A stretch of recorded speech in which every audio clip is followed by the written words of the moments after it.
کہ پھر اگر جس کا تم کلمہ پڑھتے ہو وہ اگر کہے کہ میں نے سفر کیا ہے مسجد حرام سے مسجد اقصیٰ تک، تو کیا تم مان لو گے؟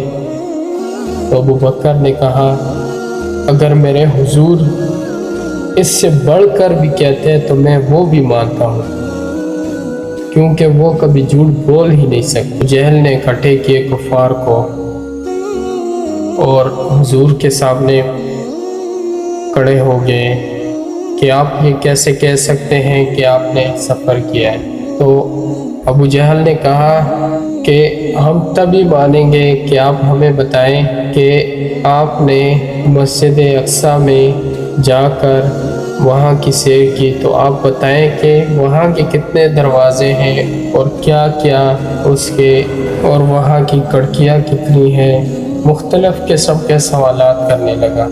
پھر اللہ تعالیٰ نے اپنے قدرت سے مسجد اقصیٰ کو وہاں سے اٹھا کر حضور کی آنکھوں کے سامنے کر دیا اور فرمایا کہ محبوب فکر نہ کریں، اب جو بھی یہ سوال کرتے ہیں آپ اس کا جواب دے سکتے ہیں۔ ایک اور بھی سوال ہوا جو کہ رات کے ٹائم ایک قافلہ گزر رہا تھا، تو اس کے بارے میں بھی لوگوں نے سوال کیا، اور آپ صلی اللہ علیہ وآلہ وسلم نے اللہ کی قدرت سے اس قافلے کا جو ساز و سامان تھا اور جتنے لوگ تھے اور وہ کہاں پر ٹھہرے وہ سب بتا دیا۔ اس وقت بھی کچھ لوگ ایمان لائے اور ابو جہل نے باقیوں کو جو اس کے ساتھ مل گئے تھے ان کو لے کے وہ چلا گیا وہاں سے۔ لوگوں اس میں ایسے بھی انبیاء اکرام وہاں موجود تھے جن کی امامت میرے حضور نے فرمائی، جس طرح کہ حضرت سلیمان علیہ السلام کے ایک واقعہ ہے جس میں سلیمان علیہ السلام نے ملکہ بلقیس کو اپنے دعوت پر مدعو کیا، لیکن وہ ملکہ اپنے تخت کے بغیر کسی جگہ پر نہیں بیٹھتی، تو سلیمان علیہ السلام نے اپنے مجلس میں سوال کیا کہ تم میں سے کوئی ہے جو میرے لیے ملکہ بلقیس کا تخت یہاں تک پہنچائے؟ تو ایک جن اٹھے اور اس نے بتایا کہ آقا آپ اگر بتائیں تو میں آپ کے مجلس برقرار ہونے سے پہلے یہاں تک لا سکتا ہوں۔ تو سلیمان علیہ السلام نے فرمایا نہیں، اس سے بھی جلدی چاہیے۔ کرتے کرتے پھر ایک اصحابی جو کہ ان کے کتاب کے ماننے والے تھے، سلیمان علیہ السلام کے ماننے والے تھے، تو اس نے فرمایا کہ میں آپ کے لیے لا سکتا ہوں۔ تو آپ نے فرمایا کہ آپ کس طرح لائیں گے؟ مجھے بہت جلدی چاہیے۔ تو اس شخص نے فرمایا کہ آپ کی آنکھ جھپکتے ہی تخت آپ کے سامنے ہوگا۔ تو دوستو، اگر سلیمان علیہ السلام جس نے میرے حضور کے پیچھے نماز پڑھی، جس کا امام میرے حضور تھے، ان کا یہ عالم ہے، اور پھر ان کے جو غلام ہیں ان کا یہ عالم ہے، تو پھر میرے حضور کا کیا عالم ہوگا، اور میرے حضور کے غلاموں کا کیا عالم ہوگا۔ تو یہ ہے وہ سفر جس کے لیے اللہ تعالیٰ نے آسمانوں کو سجایا اور اپنے محبوب کے لیے سواری کا انتظام کیا، اور ہمارے لیے اللہ تعالیٰ نے اپنے محبوب کے ہاتھوں جو تحفہ بھیجا نماز، اس کے علاوہ بھی ہمارے لیے بخشش کا سامان بنایا۔ اور یہ وہ سفر ہے کہ جس کو قرآن میں، احادیث میں اور مختلف کتابوں میں بہت بڑھ چڑھ کر اور شان و شوکت کے ساتھ بیان کیا۔ شاعر کہتا ہے کہ کیا شان ہے آقا آپ کیے، کیا شان ہے آقا آپ کیے، خود رب نے تمہیں ہے بلوایا، باتیں تو خدا سے سب نے کی، دیکھا ہو خدا کو کوئی نہیں۔ تو اسی کے ساتھ آج کا جو موضوع ہے معراج کا سفر یعنی شب معراج، اس کا اختتام کرتے ہیں۔